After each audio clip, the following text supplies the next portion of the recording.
할렐루야. 우리 예배를 받으신 하나님을 찬양합니다. 아멘.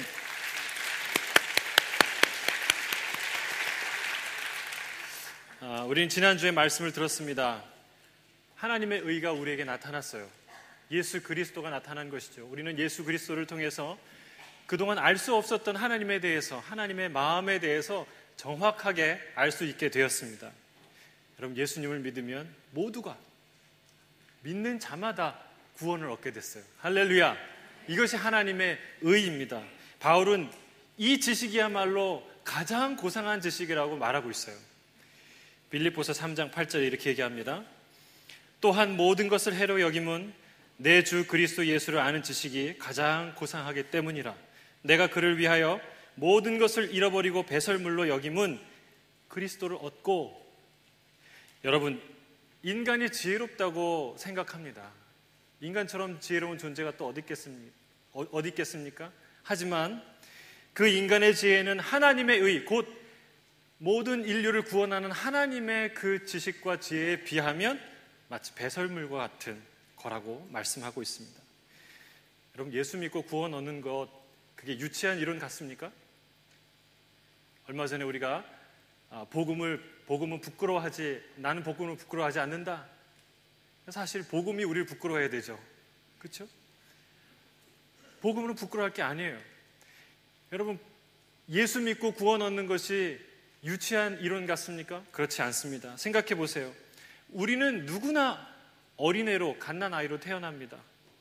정치인이나 경제인이나 부자나 가난한 사람이나 박사나 운동선수나 난다 긴다 하는 연예인, 그 누구도 응애하고 엄마 뱃속에서 태어나요. 옷 입고 태어나는 사람 없습니다. 메달 갖고 태어나는 사람 없어요. 여러분, 생명의 탄생은 아무도 유치하다고 말하지 않습니다. 신비하다고 말합니다.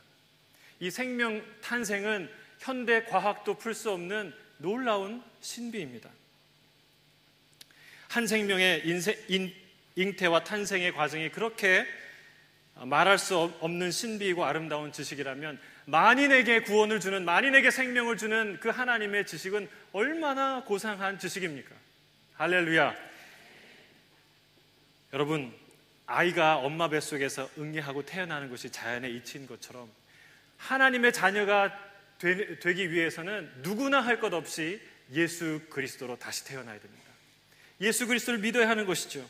그분을 믿기만 하면 진짜 하나님의 자녀가 되고, 그 하나님의 자녀가 되면 하나님의 나라, 그것을 상속받게 됩니다.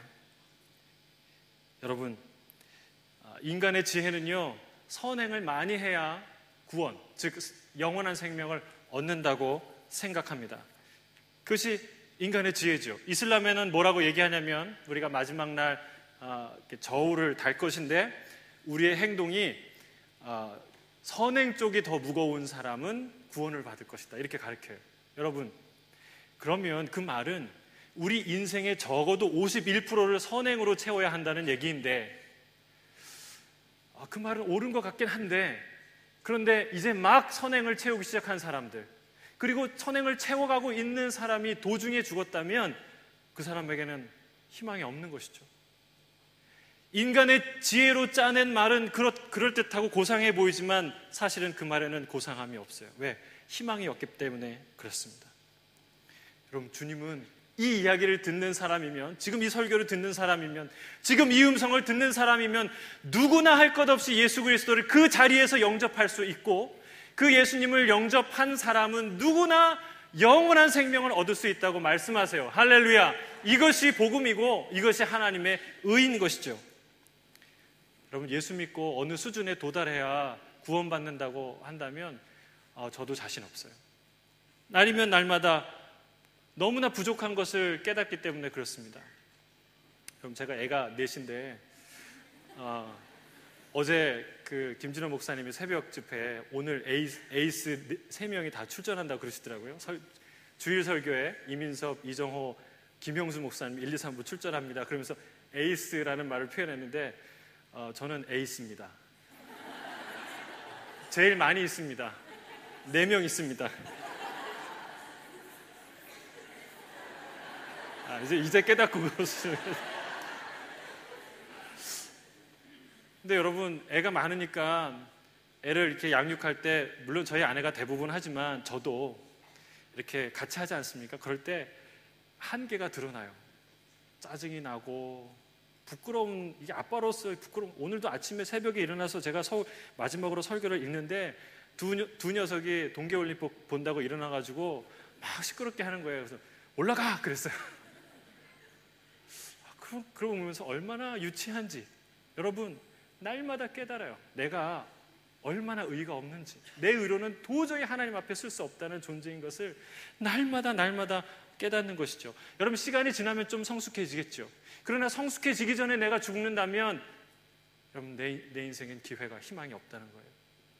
그런데 그게 아니라 하나님이 나를 사랑하셔서 하나님의 의로 나를 덮어주셨어요. 여러분, 우리가 하나님의 자녀가 되어서 변화되는 것이지 변화되어서 하나님의 자녀가 되는 게 아니라는 거예요. 이걸 거꾸로 깨닫는 사람은 재미가 없어요. 교회 다니는 게, 예수 믿는 게 기쁨이 없어요. 힘들어요. 의무적으로 교회 안 가면 벌 받으니까, 안 가면 천국 못 가니까 의무적으로 헌금해야 돼요.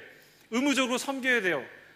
그렇지 않습니다. 하나님의 의, 하나님의 복음은 이미 내가 구원 받았기 때문에, 이미 한량없는 하나님의 은혜를 받았기 때문에 찬양하고 예배하고 전도하고 섬기고 선교하는 것이죠. 이게 하나님의 의입니다. 여러분, 우리 인간의 죄는 자꾸 이 은혜를 율법주의로 바꾸려고 해요. 그러나 사도행전 15장 예루살렘 공회에서 이미 우리는 선고를 받았어요. 할례받지 않은 사람, 안식일을 지키지 않는 사람, 음식을 가려 먹지 않는 사람, 그런 모든 사람들이, 이방인들이 구원 얻었음을 선포합니다. 이것이 복음입니다. 저는 믿습니다. 내 의가 아니라 예수님의 의로 우리는 천국문을 당당하게 지나갈 거예요. 당당하게 지나갈 거예요. 부끄러움 없이 지날 거예요. 여러분, 이게 복음이죠. 이 하나님이 선포한 복음은 누가 부인한다고 해서 부정되는 것 아니고, 누가 거부한다고 해서 사라지는 것 아닙니다. 그런데 문제가 있어요. 그럼에도 불구하고 이 진리를 막는 사람들이 있다는 말입니다. 18절 함께 읽겠습니다. 시작. 하나님의 진노가 불의로 진리를 막는 사람들의 모든 경건치 않음과 불의에 대하여 하늘로부터 나타나나니, 자신에게 오는 진리를 막는 사람도 있고 남에게 오는 진리를 막는 사람도 있어요. 여러분, 그 사람에게 무엇이 임한다고 말합니까? 하나님의 진노예요. 지금 온갖 방법으로, 온갖 말로 하나님의 의를 방해하고 복음을 비난하고 조롱하는 사람들이 겉으로는 아무런 제재를 받지 않는 것 같습니다. 아무렇지도 않은 것 같습니다. 그러나 성경은 말하고 있어요. 그런 사람들에게 아무 일도 일어나는 것이 아닌 게 아니라는 거예요. 엄중한 경고를 하고 있습니다. 그들에게 무슨 일이 일어나고 있습니까? 엄청난 일인데 그 일은 바로 하나님의 진노가 그 머리 위에 쌓여가고 있다고 말하고 있습니다. 여러분, 죄는 사라지는 것이 아닙니다. 죄는 쌓여갑니다. 세금 있지 않습니까? 세금을 안 내면 사라집니까? 고스란히 쌓이죠. 계속 쌓이다 보면 어떤 날이 옵니까? 공권력이 투입되는 날이 오는 거예요. 여러분, 마치 노아 홍수처럼 아무 일이 없다고 할 때, 신은 없으니 마음 놓고 놀고 먹자라고 얘기할 때 상상할 수 없는 두렵고 놀라운 심판이 이 땅 가운데, 우리 인생 가운데 다가온다고 경고하고 있습니다. 하나님이 그들에게 심판하는 것이 마땅한 이유에 대해서 말하고 있어요. 19절 20절입니다. 함께 읽겠습니다. 이는 하나님을 알만한 것이 그들 속에 보임이라. 하나님께서 이를 그들에게 보이셨느니라. 창세로부터 그의 보이지 아니하시는 것들, 곧 그의 영원하신 능력과 신성이 그가 만드신 만물에 분명히 보여 알려졌나니 핑계하지 못할지니라. 여러분, 하나님 알만한 것이 세상에 있다고 하나님이 말씀하세요. 그렇게 세상을 지으셨다고 얘기했어요. 인간이 행하는 가장 나쁜 일은 뭐냐면 알고 행하는 일이에요. 모르고 행하면 용서받을 여지가 있는데, 알고 행하는 죄는 용서받을 여지가 없어요. 하나님은 정직하게 보면 가만히 가만 들여다보면 창조주, 곧 하나님이 계시구나라는 사실을 알 수 있도록 이 세상을 지으셨다는 거예요. 이 땅 가운데, 이 세상 가운데 하나님의 그 영원한 놀라운 능력과 신성이 보여져 알 수 있게 이 세상을 만드셨다고 말하고 있습니다. 저 얼마 전 어떤 분의 초대로 망고나무에 가서 올라가서 망고를 딸 수 있는 그런 경험을 했습니다. 다 따고 마지막으로 남은 거라고, 이제 안 오시면은 다 이제 포ssum이 먹는다고 그래서 빨리 가갖고 땄는데 얼마 없는 것 같은데 따도 또 숨어 있는 거예요. 한 100개 정도를 딴 것 같아요. 끝물인데. 그래서 깨달았어요. 하나님의 축복은 30배, 60배, 100배가 아니라 300배, 600배, 1000배라는 거예요. 한 해만 열립니까? 매년 열리죠. 하나님은요, 이 세상을 풍성하게 만드셨어요. 그리고 망고는 왜 그렇게 맛있을까요? 우연히 진화된 것입니까? 망고 모양은 왜 그렇게 예쁩니까? 또 망고 나무는요, 보니까 인간들이 올라가기 쉽게 돼 있더라고요. 이렇게 기역자로 돼 있어갖고, 니은자로 돼 있어갖고, 올라가서 손만 뻗으면 딸 수 있게. 신기하죠? 여러분, 두리안을 아십니까? 두리안 과일의 왕이라고 하는데, 근데 그 모양이 철퇴처럼 생겼어요. 그거 한 대 맞으면 갈 것 같아요. 그 밑에서 낮잠 자시는 분들은 안 돼요. 근데 신기한 게 뭐냐면, 그 두리안이요, 다 익으면 저절로 떨어지는데 사람이 다 쉬는 시간에, 특히 새벽녘에 떨어진대요. 신기하지 않습니까? 여러분, 세상을 보면 정말 하나님의 섬세함을 우리가 알 수 있다는 거예요. 여러분 중에 혹시 누가 이 건물은 저절로 만들어졌어 라고 고백하시는 분이 있다면 좀 정신적으로 아프신 분이죠. 근데 잘 보살펴드려야 되죠. 근데 그 얘기를, 이 건물을 설계하고 디자인하고 지은 사람이 그 얘기를 옆에서 듣는다면 그 사람 모욕적으로 들리겠죠. 명성이 높은 사람일수록, 더 저명한 그 설계를 한 사람일수록 모욕감을 느끼겠죠. 여러분, 우리는 멋진 풍경을 하나를 보면서 뭐라고 생각하세요? 풍경 사진 한 장 보면서 야, 멋있다, 그렇죠? 그 다음에 무슨 생각을 해요? 저거 누가 찍었을까? 여러분, 인터넷에 떠도는 사진 한 장도요, 다 카피라이트 있어요. 찍은 사람이 있다는 거예요. 함부로 못 써요. 우리는 그림 한 점을 보면서도 야, 이거 누가 만들었을까? 누가 그렸을까? 생각해요. 그런데 이 아름다운 세상을 보면서도, 그 세상에 빚지고 살면서도 이 아름다운 세상을 누가 만드셨을까라고 감탄하지 않는다면, 그 영광을 하나님께 돌리지 않는다면, 그런 퀘스천 마크조차 하지 않는다면, 여러분, 그 정신과 그 영혼과 그 양심에는 심각한 문제가 있다는 거예요. 오늘 본문은 그것에 대해서 말하고 있습니다. 여러분, 이런 얘기를 하자면 끝이 없어요. 성경은 한마디로 정리합니다. 핑계치 못할지니라. 핑계치 못할지니라. 세금을 내라는 고지서가 왔는데 그냥 못 봤다고, 몰랐다고 하면 끝입니까? 아니라는 거예요. 이메일로도 보내고 편지로도 보내고 전화했다는 근거가 다 남아 있어요. 여러분, 하나님이 계신 줄 몰랐다고 얘기하면 끝입니까? 그렇지 않습니다. 하나님은 핑계하지 못할 증거들을 너무나 많이 갖고 계세요. 우리가 보지 못하는 것, 세상은요, 신의 지문, 하나님의 흔적들로 가득합니다. 우리가 그것을 보지 못하는 것, 아니 있어도 보지 않는 것은 왜입니까? 그 이유에 대해서 성경은 정확하게 말하고 있어요. 28절입니다. 28절 시작. 또한 그들이 마음에 하나님을 두기 싫어하며. 여러분, 우리는 마음에 하나님 두기 싫어한다는 거예요. 하나님을 자기 왕으로 삼는 것을 싫어해서 거부해서 왕을 구한 이스라엘처럼 하나님을 거부하고 우상을, 자기의 왕을 따로 세우는 것이죠. 하나님 모시기를 거부하는 것이죠. 그것은 하나님이 시퍼렇게 살아계시고 지금도 다스리시는 이 하나님 나라 안에서 중대한 반역이고 심판을 면치 못할 죄라고 선언하고 있습니다. 여러분, 피할 수 없는 일이라면 고지서를 뜯어 보셔야 돼요. 세금이 도대체 얼마나 나와 있는지, 그리고 그걸 어떻게 어디다 내야 되는지, 내가 낼 수 있는 능력이 없다면 어떻게 탕감을 받아야 되는지 써있는 그 고지서를 뜯어 보셔야 됩니다. 차일피일 미루고 다음 기회로 미루면 사라지는 건 기회밖에 없는 거예요. 바울이 오늘 우리 앞으로 나온 고지서, 인생 세금 고지서를 대신 개봉합니다. 온갖 불경건과 불의로 하나님의 의를 거부하고 막는 사람들 앞으로 나온 고지서를, 영적 고지서를, 그 내용을 밝혀줍니다. 뭐라고 써 있습니까? 첫 번째, 고지서에는요 액수가 써 있지 않습니까? 여기도 액수 같은 게 써 있어요. 하나님의 의를 받아들이지 않은 대가가 써 있어요. 그것은 바로 하늘로부터 쏟아지는 하나님의 진노예요. 하늘로부터 쏟아지는 하나님의 진노.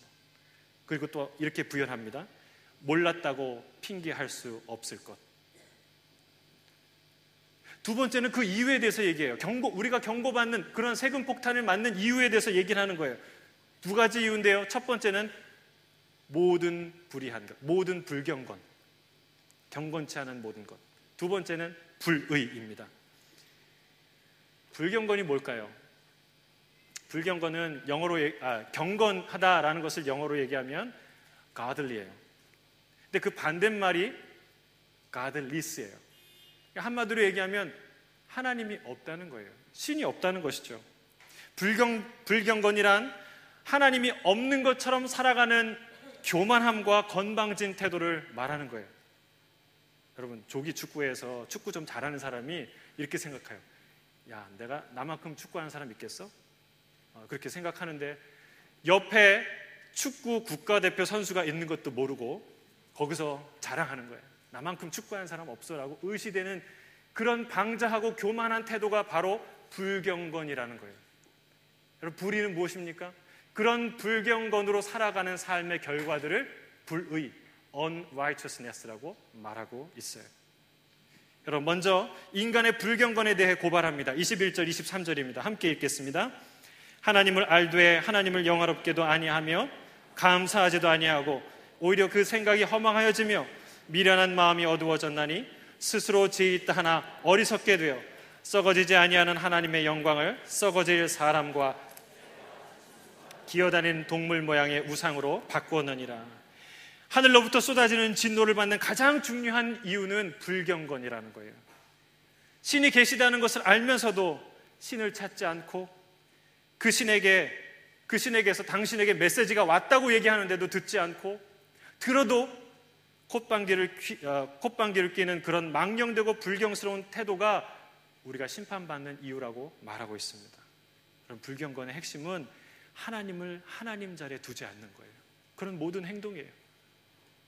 내 마음과 생각과 의지 속에서 하나님을 밀어내는 것이죠. 계속 밀쳐내는 것이죠. 하나님을 알되 하나님을 영화롭게 하지 않고 감사하지도 않는다면 우리 인생에 아무 일도 일어나는 게 아니라 아주 중요한 일이 일어나는데, 그것은 우리의 마음이, 우리의 생각이 허망해지고 우리의 마음이 미련해져서 우리의 영혼이 어두워진다는 거예요. 여러분, 우리는 하나님을 찬양하지 않으면 누굴 찬양해요? 세상을 찬양하게 돼 있어요. 우리는 하나님께 감사하지 않으면 세상을 탐하며 살게 돼 있어요. 여러분, 그렇게 되면 거기서부터 시기와 질투와 원망과 비판과 그리고 중독과 살인과 온갖 폐악들이 거기서부터 흘러나오는 것이죠. 여러분, 인간의 지혜가 스스로 선을 찾아가는 것처럼 인간의 지혜를 잘 의지하면, 그 지혜를 따라가면 선에 이를 것 같이 우리가 생각하지만 그렇지 않습니다. 빛을 잃은 지혜, 빛을 잃은 마음, 미련해진 마음 속에서 인간의 지혜는 탐욕을 이루는 도구가 될 뿐입니다.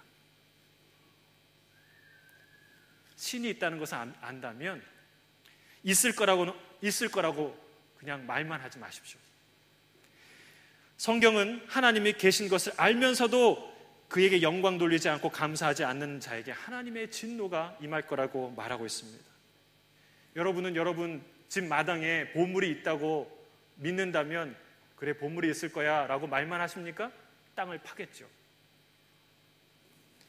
여러분, 집값이 떨어진다 라고 이제 소식이 들리면 집값이 떨어진다 라고 말만 하겠습니까? 대책을 세우겠죠.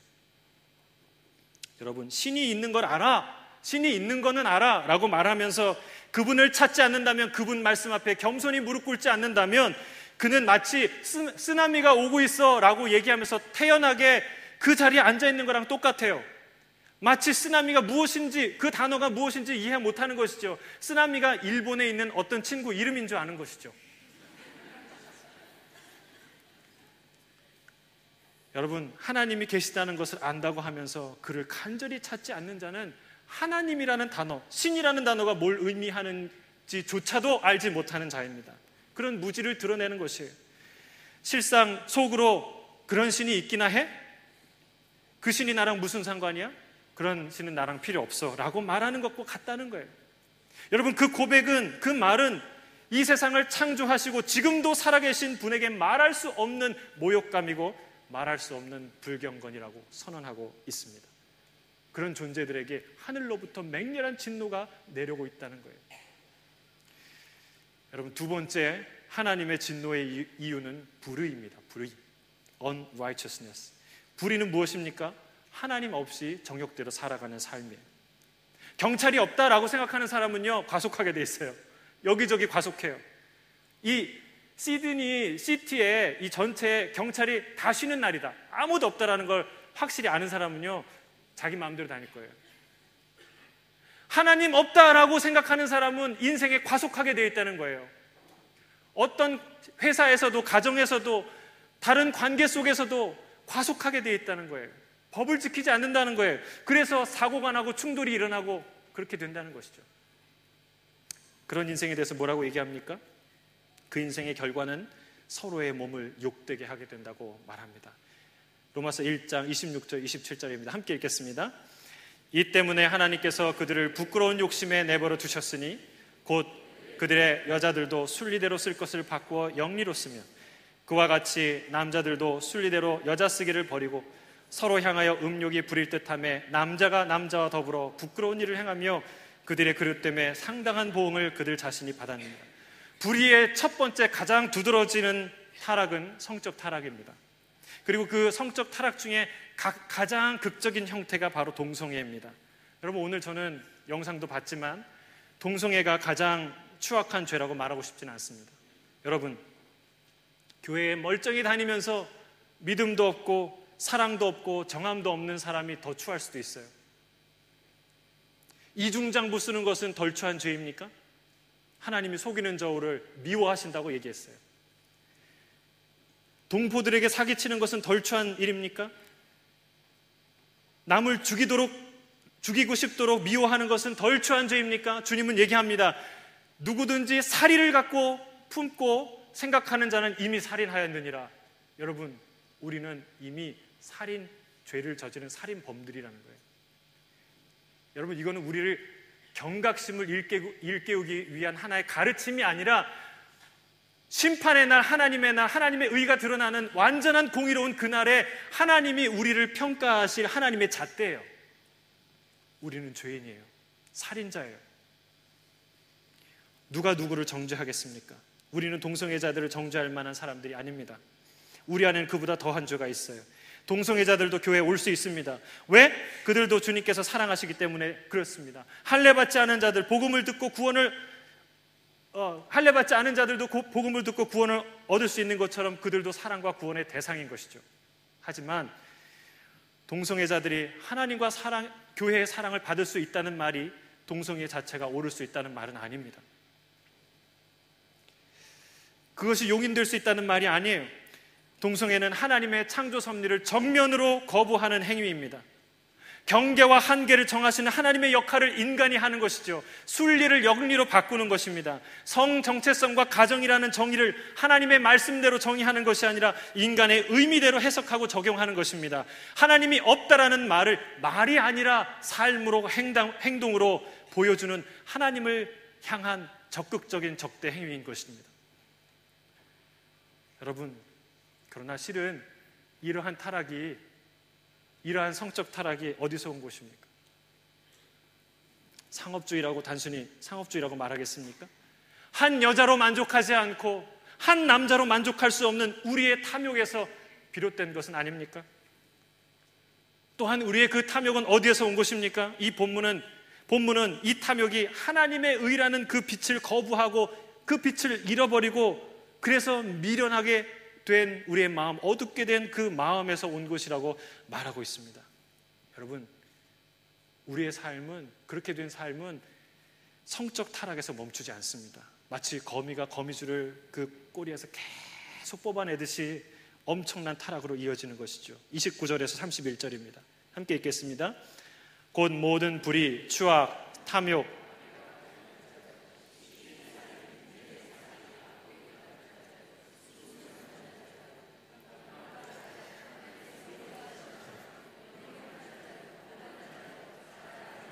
악을 도모하는 자요, 부모를 거역하는 자요, 우매하는 자요, 배악하는 자요, 무정한 자요, 무자비한 자라. 여러분, 21가지나 열거하고 있어요. 이것뿐이겠습니까?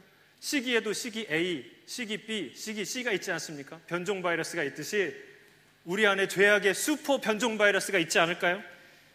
안타까운 것은 이걸 우리가 감당할 힘이 없다는 거예요. 32절입니다. 함께 읽겠습니다. 그들이 이 같은 일을 행하는 자는 사형에 해당한다고 하나님께서 정하심을 알고도 자기들만 행할 뿐만이 아니라 그런 일을 행하는 자들을 옳다 하느라. 신기하게도 이게 옳지 않다는 것을 아는데 내가 행하고 있다는 거예요. 그리고 그 일을 하는 사람은 옳다라고 두둔한다는 것이죠. 여러분, 여기에 죄의 심각성이 있습니다. 화를 참고 싶은데 더 화가 나고 용서하고 싶은데 더 악한 생각이 떠오르는 거예요. 왜 그럴까요? 우리 안에 죄의 뿌리가 있기 때문에 그렇습니다. 빛을 잃었기 때문에 그렇죠. 똑바로 걷고 싶은데 빛이 없는데 어떻게 똑바로 걷겠습니까? 내 마음 안에 있는 죄는 마음의 눈을 어둡게 하고 미련하게 합니다. 내 힘으로는 의를 행할 수 없다고 말하는 거예요. 어떻게 해야 됩니까? 내 의를 버려야 합니다. 하나님의 의를, 예수 그리스도를 붙들어야 됩니다. 여러분, 오늘 21가지의 죄악에 대해서 더 깊이 나누지 않겠습니다. 그럴 시간이 부족하죠. 다행이죠? 다행일까요? 여러분, 지금은 넘어갈 수 있지만 하나님 앞에 설 때는 아무도 넘어갈 수 없습니다.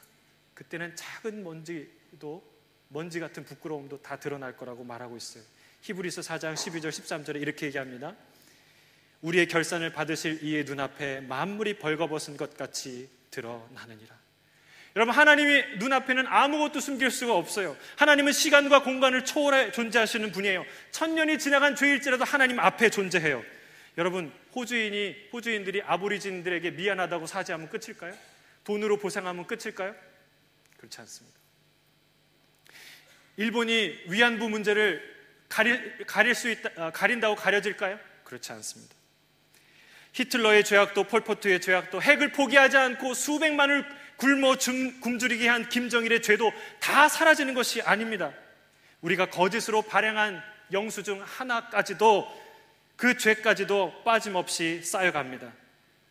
그리고 그날이 올 것이고, 그리고 그날에 하나님이 정의롭게 그 정의를 행하실 날이 온다는 거예요. 아무도 우리는 그 심판을 피해갈 수 없는 거예요. 2장 5절입니다. 2장 5절 함께 읽겠습니다. 다만 내 고집과 회개하지 아니한 마음을 따라 진노의 날 곧 하나님의 의로우신 심판이 나타나는 그날에 임할 진노를 내게 쌓는도다. 여러분, 우리의 고집 그리고 회개하지 아니하는 마음이 하나님의 진노를 쌓고 있다고 말하고 있습니다. 왜 그렇습니까? 하나님의 심판은 다 심판대 위에서 죽이는 것은 하나님의 뜻이 결코 아닙니다. 그게 하나님의 목적이 아닙니다. 하나님은 한없이 인자하셔서 우리를 너무너무 사랑하셔서 우리의 모든 죄를 탕감받을 너무나 아름답고 고상한 지식을 우리가 알려주셨어요. 그럼에도 불구하고 온갖 이유를 대며 고집하고 회개하지 않은 마음으로 하나님을 멸시하는 사람은 그 진노를 피해갈 수 없다고 말하는 거예요. 여러분, 왜 그렇게 고집스러운 그 길을 가십니까? 거기는 낭떠러지라고 말하는데 왜 어차피 내 인생이라고 내 마음대로 살 거라고 고집 부리십니까? 왜 당신을 목숨 걸고 사랑하시는 아버지 품으로 돌아오지 않습니까? 하나님은 오늘도 밤이 깊었지만 집 나간 아들을 위해 문 잠그지 않고 계십니다. 4절입니다. 혹 내가 하나님의 인자하심이 너를 인도하여 회개하심을 알지 못하여 그의 인자하심과 용납하심과 같이 길이 참으심이 풍성함을 멸시하느냐. 여러분, 말씀을 한 가지 얘기하고 맺겠습니다. 불경건하고 불의로 불경건과 불의로 진리를 가로막았던 한 사람이 있었습니다. 그 사람은 바로 이 편지를 쓰고 있는 바울이에요. 그는 자기가 죄인 중에 괴수라고 얘기합니다. 그 말은 과장이나 겸손이 아닙니다. 그는 바리새인 중에 바리새인이었고 장래가 유망한 아주 똑똑한 청년이었어요. 하지만 그가 배운 지식, 그의 지혜로 예수님을 판단했습니다. 뭐라고요? 예수는 한낱 전염병이다. 그리고 예수 믿는 자를 핍박했어요. 핍박하고 또 핍박했어요. 해외에 나가서까지 핍박했어요. 그리고 가능하다면 예수 믿는 사람을 다 죽여서라도 그 예수 병을 다 뿌리 뽑겠다고 생각한 사람이에요. 그는 인간적으로 봤을 때 예수님이라는 이름과 이름을 섞을 수 없는 자였어요. 근데 바로 그런 사람을 사랑한 분이 계세요. 하늘로부터 쫓아나는 그런 엄중한 심판을 받아 마땅한 그 죄인을 사랑한 한 분이 계시는데 그분이 바로 예수 그리스도예요. 예수님이 그에게 나타나셨어요. 상상할 수 없는 태양보다 더 밝은 빛으로 그 앞에 나타나셨어요. 여러분, 의인은 빛이에요. 그리고 바울은 충격에 빠집니다. 사흘 동안 장님이 되죠. 근데 그제서야 내가 율법에 얽매여 이 땅에 오신 메시아를 알아보지 못했구나. 내가 진짜 본다고 했으나 보지 못했던 장님이었구나 라는 것을 깨닫습니다. 그리고 사흘 동안 눈물과 충격과 회개 가운데 지나고 드디어 그 눈에서 비늘이 벗겨지죠. 그리고 예수님을 새롭게 따르는 종이 됩니다. 새로운 인생을 살게 되는 것이죠. 이 로마서를 쓰는 위대한 하나님의 종이 되는 것이죠. 여러분, 예수님과의 이 만남이 사도 바울의 모든 것을 바꾸었어요. 그의 지식이 바꾸지 않았어요. 그의 지혜가, 그의 노력이, 그의 선행이 그를 바꾸지 못했어요. 여러분, 이 예수님을 만난 이후에 그 만남과 인격이 이 모든 존재를 송두리째 바꿉니다. 여러분, 인간의 지혜가 인생을 바꿀 것 같이 느껴집니다. 그렇지만 그렇지 않습니다. 인생을 바꾸는 것은 한 죄인을 끝까지 사랑하시고 끊임없이 찾아오시는 그분을 통해 바뀝니다. 그분이 내 안에 들어오실 때 바뀝니다. 나를 위해 십자가에서 모든 피를 쏟으시고 모든 죄값을 치르신, 항상 배신하고 의심하고 반역하는 나에게 끊임없이 다가오시는 예수 그리스도, 그분만이 나를 살려주실 수 있습니다. 우리가 죄인 되었을 때, 죄가 무엇인지 내가 죄인인지조차 깨닫지 못할 때부터 나를 사랑하신 그분입니다. 그리고 내가 요구하지도 않은, 내가 요구할 수도 없는 그 사랑을 쏟아 부어주신 그분만이 나를 살릴 수 있습니다. 여러분, 오늘 그분이 우리에게 경고합니다. 우리를 죽이기 위해서, 고통 주기 위해서, 우리 마음을 어렵게 하기 위해서 경고하십니까? 아니에요. 우리를 살리려고, 죽지 않게 하려는 사랑의 외침이라는 거예요. 이 진실한 사랑의 외침을 들으시는 이 시간 되시길 주의 이름으로 축복합니다. 그리고 그분의 사랑을 받아들이시는 여러분 되길 주의 이름으로 축복합니다. 기도하겠습니다.